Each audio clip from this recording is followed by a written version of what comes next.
तो मैं केवल जो इसके शीर्षक करता है शुरू उसका ही मैं उल्लेख यहाँ पर करना चाहूँगा। तो इस पुस्तक में नारी शक्ति को केंद्र में रखकर कविताओं का सृजन हुआ है। नारी को अपनी शक्ति पहचानने तथा पुरुष द्वारा नारी को अबला और कमजोर समझना जैसी सोच को दर्शाया गया है। नारी चेतना को जागृत करना इस पुस्तक का सार है। नारी को समस्याओं से दूर भागने के बदले समस्या को सुलझाने की जरूरत है। पुस्तक का शीर्षक प्रियतम रखा गया है। यह कविता इस संग्रह की आत्मा है। प्रियतम कविता की एक पंक्ति में वह कहती है कि तुम्हें शिकायत है कि मैं कुछ नहीं कहती हूँ, तुम्हें शिकायत है कि मैं कुछ नहीं कहती हूँ। ये उसके मौन रहने का स्वाभिमान है। ये उसके मौन रहने का स्वाभिमान है। ये पुरुष प्रधान समाज की शिकायत सुनकर एक थक चुकी स्त्री का जवाब है। स्त्री अपने कमजोरी से चुप नहीं रहती, बल्कि इसलिए चुप रहती है कि अगली पंक्ति में वो कहती है कि मैं नहीं देती इजाजत अपने दर्द को सिस्कारियां भरने की, कि मैं नहीं देती इजाजत अपने दर्द को सिस्कारियां भरने की।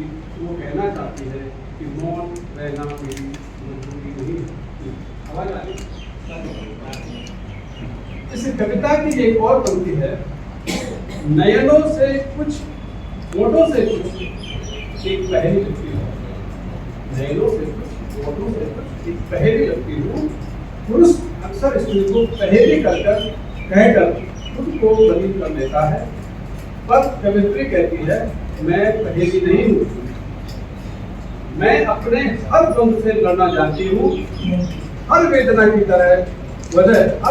की वजह जानती हूँ। कवित्री खुद को अच्छी तरह समझती है और तब वो इसी कविता की आत्मा एक पंक्ति में बड़ी बेबाकी से कहती है।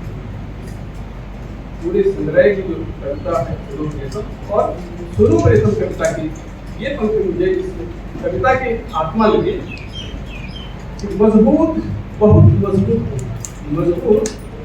मजबूत हूँ, हर दर्द को हराना जानती हूँ। बहुत मजबूत हूँ, हर दर्द को हराना जानती हूँ। ये पंक्ति रोने वाले अबला नारी की छवि को एक झटके में तोड़ देती है। अंत में कह रही है कि मैं तुम्हारी ही अनछुई प्रीत में नदिया से बहती हूँ। मतलब कितना विरोधाभास प्रतीत होता है, लेकिन इसमें आत्मबल के बाद भी प्रेम पूरा देखिए और लेकिन समाज भी और विरोधाभास नहीं है। इस विरोधाभास प्रतीत होता है, लेकिन विरोधाभास है नहीं, इसमें पूर्णता है। और दूसरे को दर्द है और इस दर्द को सहकर भी प्रेम करना ही दूसरे की ताकत है। स्त्री सिर्फ प्रेमिका या पत्नी नहीं होती। कवित्री कहना चाहती है कि स्त्री योद्धा है जो अपने आंसू स्वयं पहुंचना जानती है। उसे प्रेम की जगह सम्मान भी चाहिए,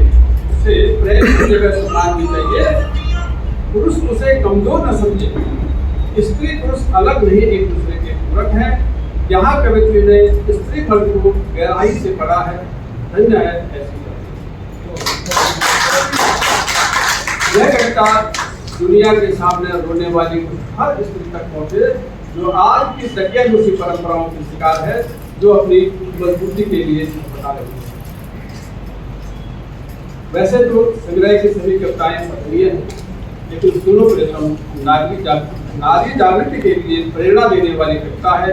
कुसुम चौहान जी की कविताएं अनेक रंगों, शब्दों, भावों तथा गुणों का संचय है, जो हमारे दिलों को जोड़ती है और हमारी आत्मा को जोड़ती है।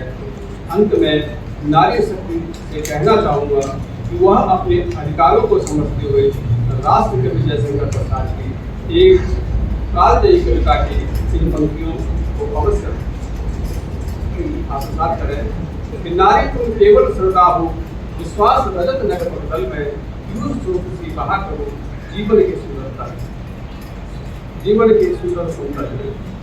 तो ये श्रद्धा की रूप तो है ही, लेकिन जो कुसुम कहना चाह रही है, जो भी इन्होंने इन कविताओं के माध्यम से कहा है कि समाज को बताना चाहती है कि नारी अबला नहीं है, वो एक शक्ति की जागती प्रतिमूर्ति है।